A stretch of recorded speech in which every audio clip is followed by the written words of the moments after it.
Hi, my name's Logan, And I'm Alyssa. and this is Marketer's Cut, Bad Movie Marketing, It's our holiday edition. Holiday Edition.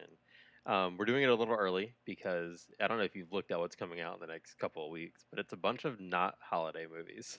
And we want to talk about them. So we need to do our holiday movie a little bit early. Yeah, I mean, it's still the holiday season, so I'm fine with doing it now. We're talking about some really fun movies. First one is Happiest Season, a new Hulu exclusive, and second one is one of Alyssa's favorites. It's How the Grinch Stole Christmas 2000 2000, yes. starring Jim Carrey. Yeah. Okay, so let's move into our first movie, Happiest Season. It was directed by Clea Duvall and written by Clea Duvall and Mary Holland, starring Kristen Stewart, Mackenzie Davis, Mary Steenburgen of Step Brothers fame, and some others, notably Allison Brie. Mary Holland is also in the movie. Aubrey Plaza, um, Dan Levy. Pretty stacked cast, I think. Statcast. Yeah, and really before watching this movie, I would have been like, That's a pretty stacked cast," but I wouldn't have counted Mary Holland as like one of the reasons it's stacked. But after watching it, she absolutely blew me away. She was so funny. Probably the best performance in the movie, I think. Yeah, she was incredibly funny in this role. Yeah, she plays Jane. If you're not familiar with like the actress's name, and she had a season-long stint, 2 season-long stints in Veep, which was very good as well. This movie was distributed by Hulu. It was purchased in October, I believe. It was Hmm. originally supposed to come out in theaters on November 20th, and it was rescheduled to November 25th before it was purchased by Hulu due to the pandemic. And Hulu put it out on the 25th or 26th around that time. Um, Pretty much like that. That's really it's a Thanksgiving week release that you kind of get this like holiday movie, the family style holiday movie coming out. So that's what it would have fit in the theatrical slot had it been there. So, what are your thoughts on the movie? That was pretty good. Um, I enjoyed all of the acting, and it was a little funny and a little serious. A good mix. Yeah, I think the balance between like the heavy emotional moments and the really funny moments were expertly done. Hmm. They were so good. Um, I love the movie. I thought it was great. One thing that is really cool about it is it it's a pretty generic style of movie. It's like that home for the holidays. Um, we got to deal with our zany family. What's going to happen this time? And you get that a lot in a lot of different movies, and it's a fun genre, which is why it keeps getting made over and over again for the holidays.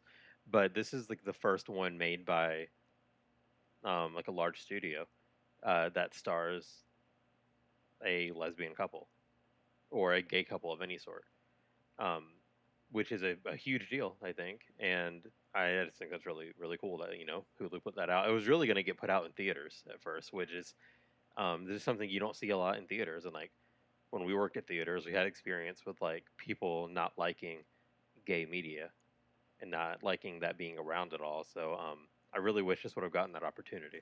I agree. And it was also a very refreshing plot, something that we've never seen before. And it was just nice to watch and have something different. I mean, the idea was kind of the same, but the twists in there were different. And I think really, again, just felt like a breath of fresh air. Yeah, I agree. I agree.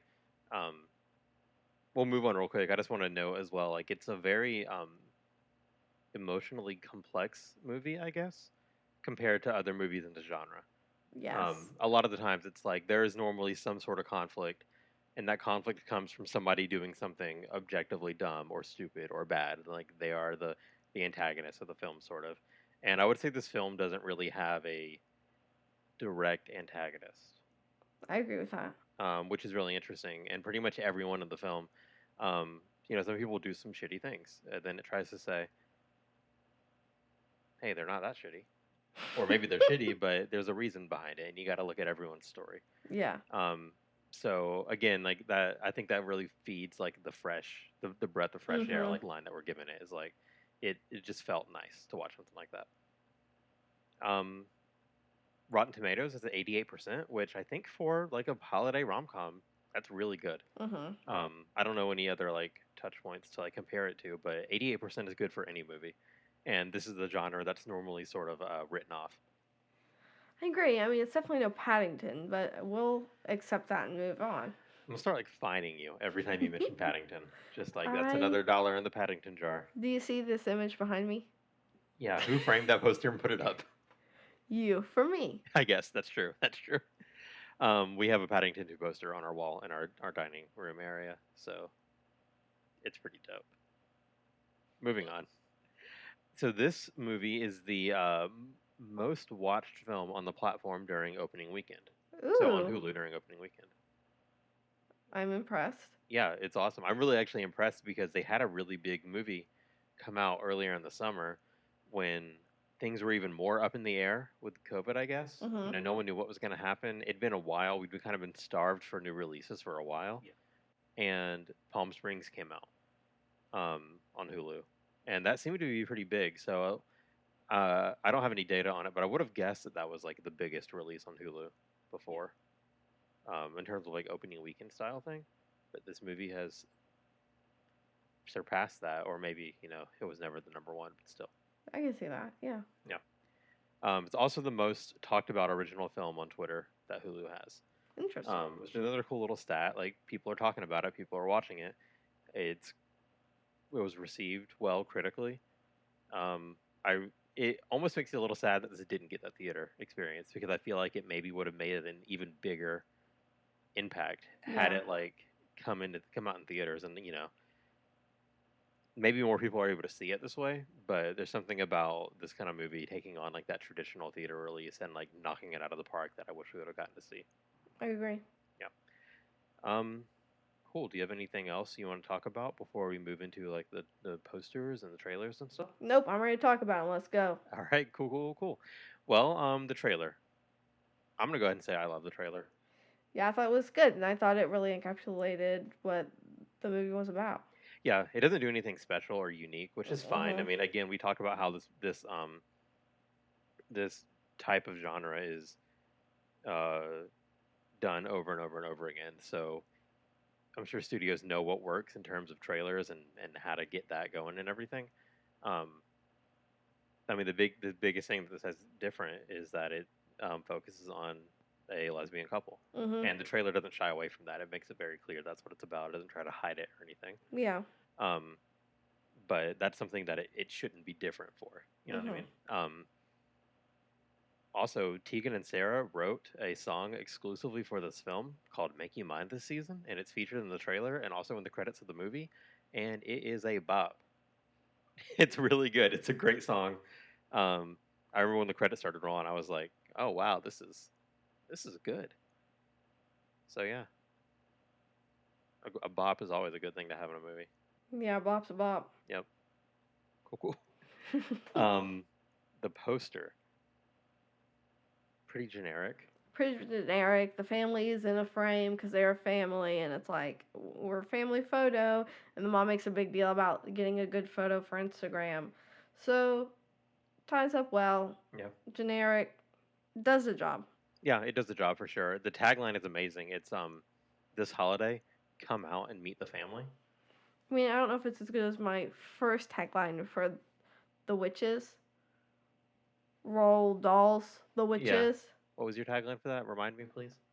I don't remember. I just know You it just was. remember it was good? Is that what you're saying? Yes. So you're saying the thing you just remember it's good and it must be better than this one? Well, this one's very, very, very good. Mine's just very, very, very, very, very, very good. I can't. I can't. I just I don't know what to say to you. But I think it's a pretty good tagline. A good thing about this poster is that it showcases the cast, which for a Mhm. movie like this you want to do. You want to talk about who's in it. I mean, personally, when I saw the poster, I think that was I never watched the trailer before we saw the movie or before we decided to do this, but the poster was kind of what sold me on it. The cast is amazing. I love Kristen Stewart, Mackenzie Davis, Mary Steenburgen. Is that her name? Yes, that's her name. Um, I love her in Step Brothers. That is a mom from Step Brothers, Yeah, right? she's the Yeah. mom from Step Brother. She's the mom in this. She's good in both. Brings a unique take to both. She's a good mom role. Yeah, yeah, I agree. And another interesting thing, which so we're not huge fans of Schitt's Creek, but it's recently sort of blown up. It won a ton of Emmys recently, Mhm. which I think is interesting, and maybe wasn't necessarily part of the plan for marketing this movie, but I think they got a little lucky in that Schitt's Creek sort of blew up a couple months ago, Mhm. and now Dan Levy is in this movie. I think you're right. It was a really good coincidence. Yeah, so like people who've been watching that on Netflix, which a lot of people have Netflix. It's really accessible to watch now. Just have another reason to go get Hulu and watch this movie now because an actor from a wide, wildly popular TV show is in it. It also makes me want to go watch Schitt's Creek because he was very good in this movie. I agree. He was really good in this Yeah, movie. and he also looks just like Eugene Levy, his father. Mhm. Like it's, I mean, I know that's how genetics work, but at the same time, he looks just like him. I think he was my favorite character, while Jane was your favorite character. Yeah, that makes sense. That makes sense. Cool, cool. Well, let's move on to our marketing ideas, which again, I think they did a pretty good job marketing this movie. We're gonna be worse than whatever they did. We're not improving on their ideas. We're trying to find a way to make it our own, I guess. What do you think? I pass. You you've been doing that a lot recently, just passing it to me. I don't think you realize how many big ideas I have Oh, but you're for the passing to be like, Grinch. oh, for the Grinch. Okay, you are kind of putting the brunt of happiest season on me this time. Yep. Um, happiest season. Well, maybe the tagline could have been not the saddest season. Nope. The tagline they had actually was really Yeah, good. You you're could. right. I said we're not improving on what they did. They did a pretty good job. You have to think of something good and clever at least. Okay, so you do a Veep Happy Season crossover episode. Bring Veep back. They've been bringing back TV shows this year, like Parks and Rec did a Zoom call episode. West Wing came back and did like a table read kind of thing. So bring back Veep, but transition into Happiest Season. If you get what I'm saying. So like Clea Duvall was in Veep and she wrote and directed this movie. Mary Holland was in Veep. What's his name? I cannot remember his name, but Jonah from Veep also had a small role in this movie. So like I don't know. It would have worked for me. I'm a huge Veep fan. So if you show me everyone in Veep is in this movie, I'm like, bang boom pow, I'm in. What if I'm thinking about something cool with like a bunch of lesbians? You know what I'm saying? Like, let's get before the movie comes out. You say, "Hey, lesbians, it's July, but send us a picture of you with your Christmas tree or in a Christmas sweater," and I don't know. And then they put out the credits.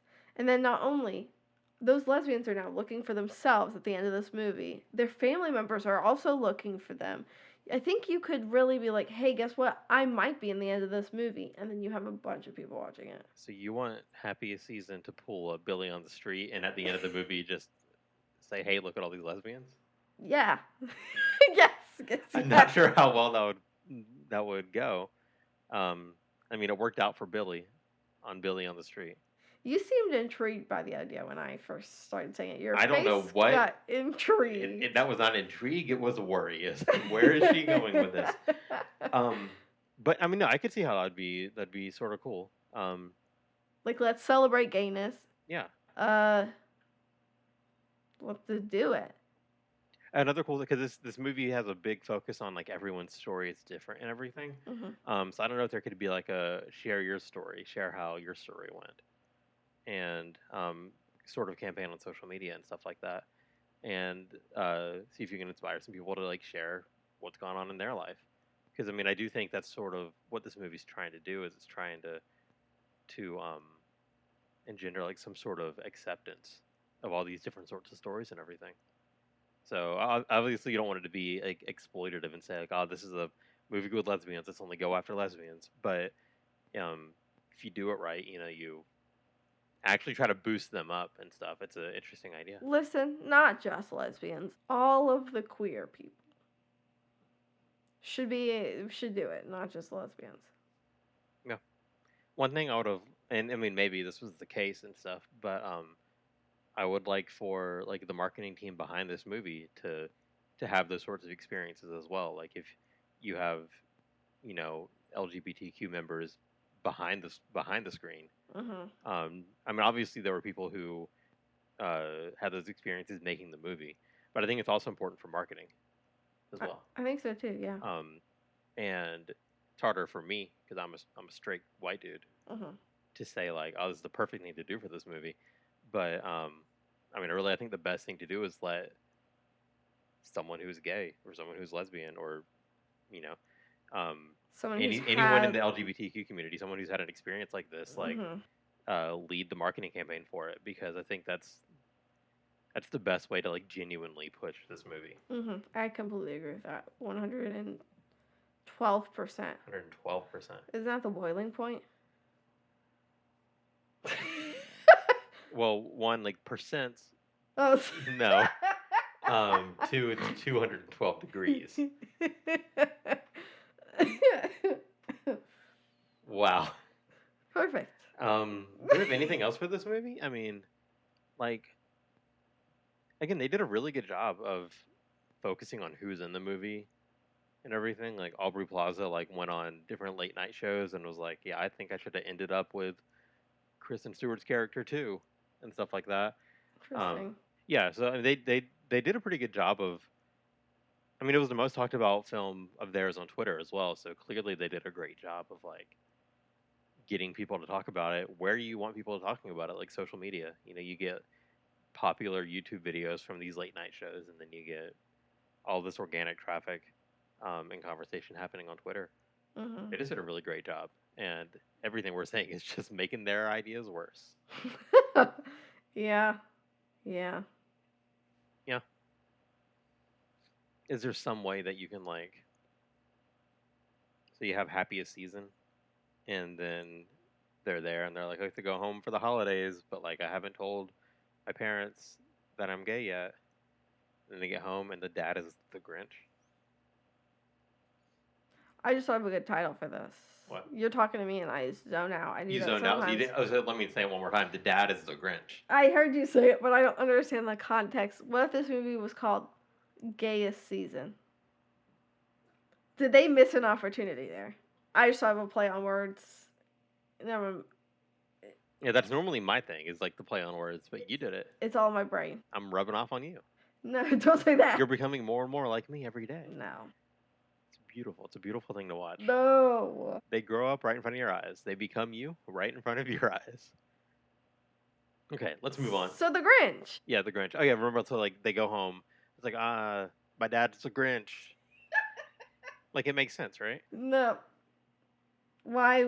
I don't even want to keep talking about this Well, it's like the anymore. dad is the Grinch, and he's like, "Bah humbug." I know it's like Scrooge, not the Grinch, but like it's a Grinch. It's the Grinch vibe. And then he's like, and they're scared. Please talk about the Grinch. Actually, Okay. well, I guess I should talk about it. Um, Next we're talking about How the Grinch Stole Christmas, 2000, directed by Ron Howard. 2000 and what? 2000, directed by Ron Howard. Based on the book by Dr. Seuss. You had a guy help write it named Peter S. Seaman. Yeah. And there's another guy. Jeffrey Price. Jeffrey Price. Let everyone listening know that the doc is open in front of me, not in front of Alyssa, and she remembered most of that by her own big brain that she talks about. Thank you. I deserve an applause. You also want to talk about who stars in it? Jim Carey. Yep. The little girl Cindy Lou, who is played by Taylor Momsen. You have some other medium. Jeffrey Tambor, who was the dad from Arrested Development, plays the mayor. I don't know any of the other names. Who's that? Molly. Molly Shannon. Yeah. Which like is she related to Michael Shannon? I don't know. No, I'm pretty sure she's a decent sized comedian who did she might have been in SNL. Interesting. I might be crazy. I'm pretty sure she was in SNL, did really funny stuff.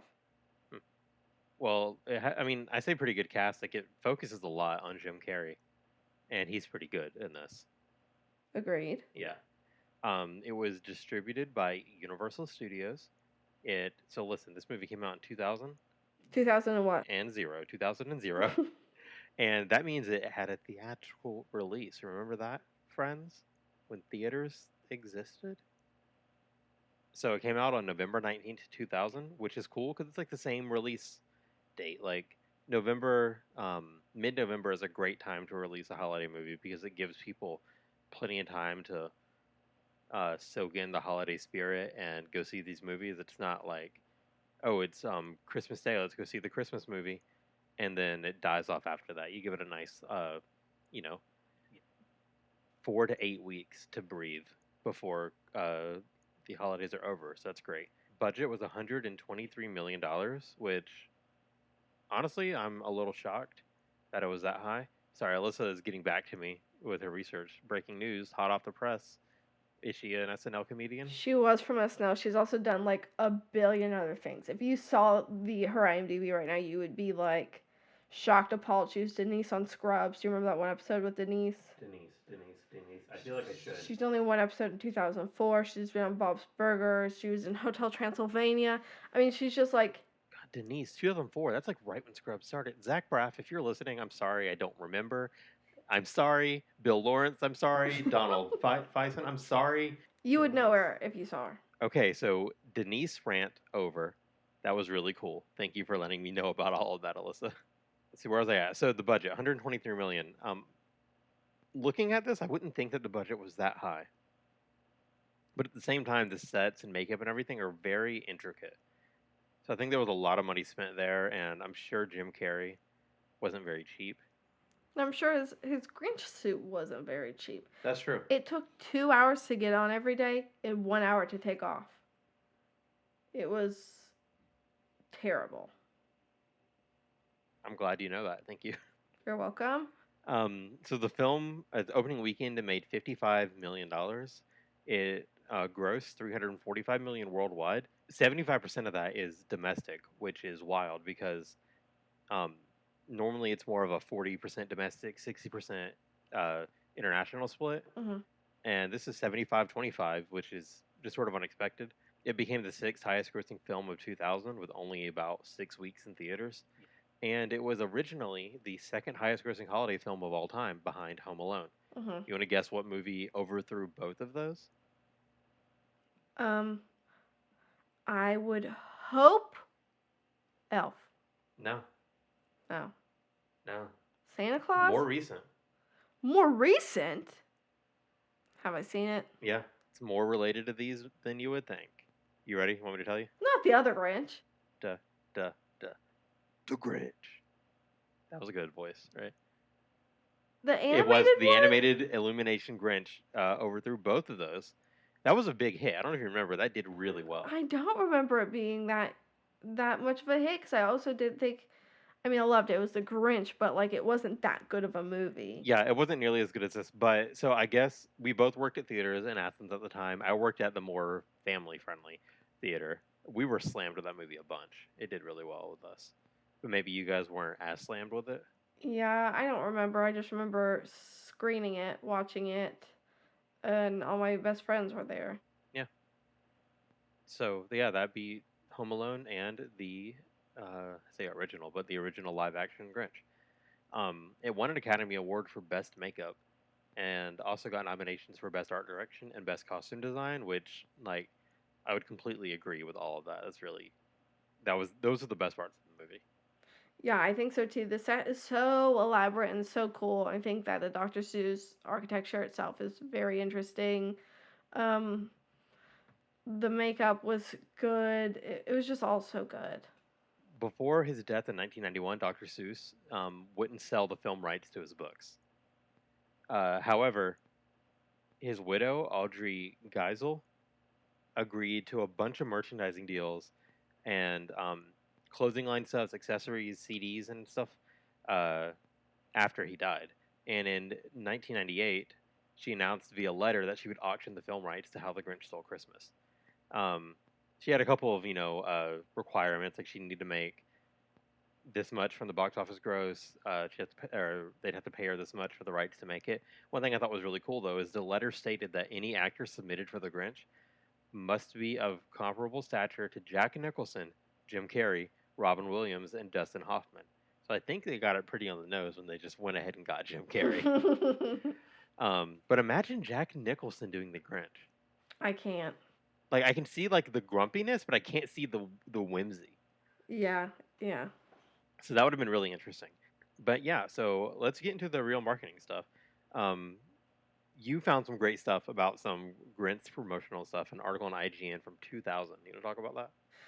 Well, first I want to talk about how this lady, the lady who was married to the man who wrote The Grinch, who said, "Hey guys, Christmas is about love and being together and the holiday spirit." And then he died, and she said, "I'm gonna sell everything to whoever they want. Just give me lots of money." Very interesting take on that. Um, okay, so I found a lot of information from summer of 2000 about all of these people that said, yes, let's make it Grinchy in here. So that includes Visa, who was like, hey, gang, get a Visa card and the Grinch will love you.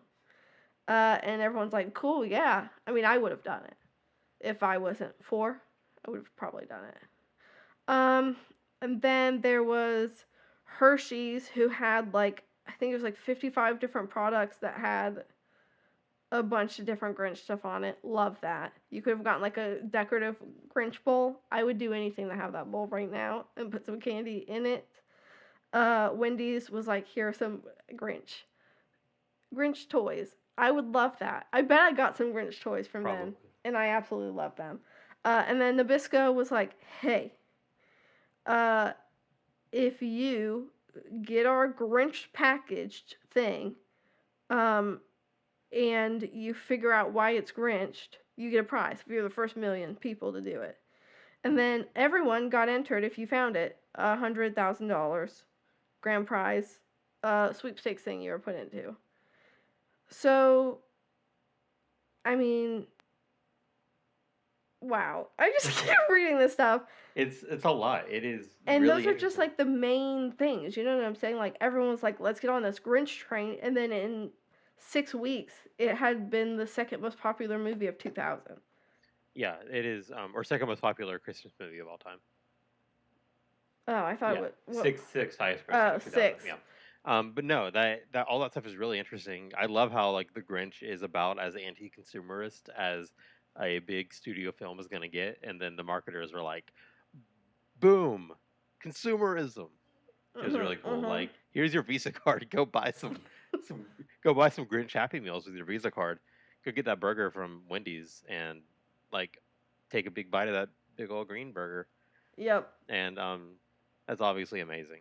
So I'm glad you found that stuff. That's the kind of stuff I want to talk about more on this podcast. And it's hard to find, but when you find it, it's chef's kiss. A+. Yeah. What do you think about the poster? Classic. I mean, it's pretty classic. You got the Grinch. We're all focused on Jim Carrey here. Everybody loves a good Jim. Wants to see him do his thing.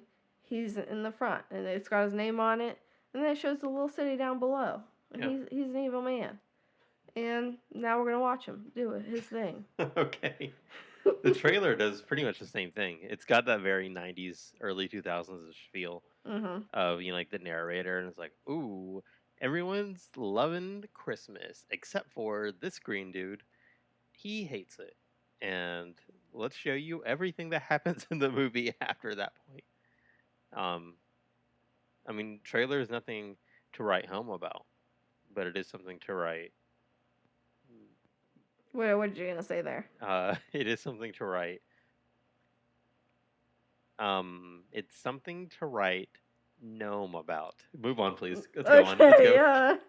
Well, so I'm not sure if anyone knows this, but in the book, the Grinch book, he was actually black and white with some red and pink splotches. But after the 1966 original Grinch animation where he was made green, don't know why. They were like, yeah, let's make him green. Now he's green on everything. The book after that was a re-illustrated to make him green.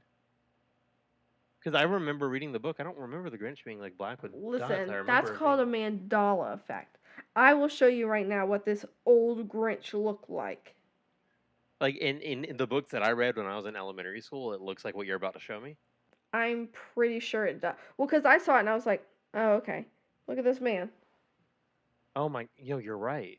Oh wow. That's what I'm I would saying. not have. He's like a interesting.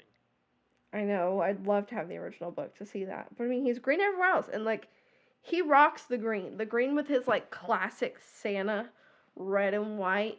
I mean, Chef's Kiss. I think it's amazing. Literally have 2 Funko Pops of him, and he's in our house along with a Yeti cup that I also have. That's Grinch. That's true. That's true. The green is A+. Cool. Now I have a big question for you. Yeah. How would you market this green boy? Okay, so this is my first real idea, and I'm honestly upset because I don't think they did it. And if this could have been done, and I could have gone to this and had a memory of this, more Chef's Kisses everywhere. So as I was saying, love the Seuss architecture. I'm gonna interrupt you real quick. We don't talk enough about like how chefs just kiss too much. Like they need to keep it. They need to dial it back. Stop kissing everyone and everything. Just cook your food. Continue. So, Seussical architecture, very amazing, very cool. It would have been so cool if in different cities they had like towns and you could like walk through them or drive through them, and it's all based on this world. And the people are all dressed up. There's a Grinch there. I don't exactly know all the things you could do, but you could think of so many things because Dr. Seuss was so creative and he's doing all these wacky things in the book. That would have been so awesome to like go to as a child or be like, hey, like right before the movie from November all the way until like the end of December, having this go on and people being able to come in and experience it like in real life would be awesome. That's cool. It makes a lot of sense. That'd be really cool. Almost like these theme parks, like the Wizarding World of Harry Potter at Universal and stuff like that. Like it's really cool to walk through. Well, the Grinch actually lives at the Universal right now. I've seen him in the past few years. Oh. I got too nervous to get a picture with him. I was very embarrassed. You can ask my mom about it, who will be listening to this podcast. I know you just like have such a big crush on us. I understand how it's like hard to be near your crush. You're afraid. I know it's just like he's an idol. I know he's like so attractive. He's so green, so hairy, so furry. Okay. I get it. He's got those hips, those voluptuous hips. I get it. Okay. I was gonna say something else until you interrupted. Well, I have an idea I'd like to throw out there. Okay. Okay, so Dr. Seuss's widow was like, you need to have somebody like Nicholson or Jim Carey or something do this role if you're going to do it. So what I would have personally done, because Grinch loves to do his pranks. So as a prank for me, I would have been like, hey, listen, we got Carey to do the role. Are you cool with that? And she'd have been like, oh yeah, that's perfect. It's exactly who I wanted. And you're like, okay, cool. Sign off on it. You're done. You make the movie. It comes out. Boom, Drew Carey. Now, I don't know when Drew Carey rose to fame, but I think that a Drew Carey Grinch would be absolutely amazing. That would be kind of funny. I also have always gotten Drew Carey and Jim Carrey's names mixed up for some reason. They're two very different people. But their names are very similar. Jim and Drew, what's the difference? So you get a Drew Carey Grinch. It's amazing. He's talking all about like this price stuff, and it's perfect. There's nothing better than that. Grinch with thick. Oh, Drew Carey was definitely popular in the 90s. That's true. Because of the Whose Line Is It Anyway? And also the Drew Carey Show. And you could have done a really good episode where like the Grinch is on Whose Line Is It Anyway? That would have been amazing. I'm sure he's a great improv actor. Okay, we're running short on time, so I need to limit you to one more Grinch marketing idea. Okay. It's got to be better than the Drew Carey one. I know it's a high bar that I set, but you got to beat it somehow. What if? Well, you know how the Grinch, he steals a bunch of presents and trees? What if instead, like a good bit maybe before Christmas, you deliver trees to people? And you're like, surprise, the Grinch sent you this tree. His heart's 3 times bigger now. Here's a whole decorated tree you can just put up in your house for free. Watch the Grinch. And it's Grinch themed. They got Grinch ornaments on it. They got a Grinch star. Wait, is that your only idea though? Grinch tree skirt. But is that like the end of it? Is that just the Grinch? You told me I couldn't have any more than one. Well, no, is that like the end of this idea? Because I think I have something to add on to it if you're not already going to do it. Okay, well, I'd like to hear it. Okay, so you give out these trees, all right, but they don't know there's a little tag on the bottom that says like, "Hey, we're coming to take this back on this day."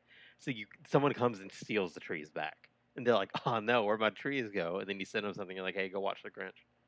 Nope, that's not. I would have never said that. Your tree's gone, but go watch the Grinch. Nope. Perfect. Well, tear a family apart, get some box office revenue. They're not going to go watch the Grinch now. They're upset. Well, the Grinch is supposed to cheer them up, to bring you that holiday cheer. Well, I just don't know if that's how that's going to work. That's really the cycle of consumerism in America. Is you make someone upset, and you make sure that they feel like they have to spend their money on goods and services or products to make them feel happier, and then you do something to take away those goods and products to make them upset, and it's the never-ending cycle of the Grinch consumerism. No. Okay. I think it's a great note to end it on. So find us on Twitter and Instagram at Marketers Cut. Find the podcast anywhere you can find podcasts or on YouTube.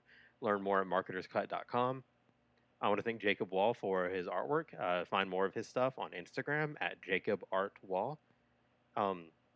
Next week, we're going to be talking about Tenet and About Time. 2 movies that are about time travel, I guess. I think Tenet has something to do with time travel. I don't know. I haven't seen it. I'm not going to a theater in the middle of a pandemic. I'm sorry. I'm really upset about that. But yeah, that's what we're doing next week. And another thing I just want to ask that you do is if you're listening to this right now, it'll help a ton if you just like recommend us to one friend or family member. Just say like, hey, I listened to this podcast. It was kind of shitty, but like, but maybe you go check it out because it's that like so bad it's good kind of thing. Or if you like it, tell them it's great. But that would help us a lot. It's just if you're enjoying us, tell someone you know about it, and maybe they'll give us a listen. Have anything else you want to add, Alyssa? Or maybe you could leave us a review on whatever podcast media thing you use to say. I mean, if it's 1 star, just put it down. Please don't. But yeah, please don't. Just do what you want to do. I might do a new bit where I talk about what I'm going to use my microphone for at the end of every episode. Okay. We're really short on time, so. Okay.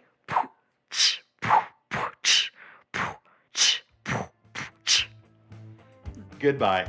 It's beatboxing. I'm going to start doing beatboxing. Goodbye. Buy my beats. Goodbye, everyone.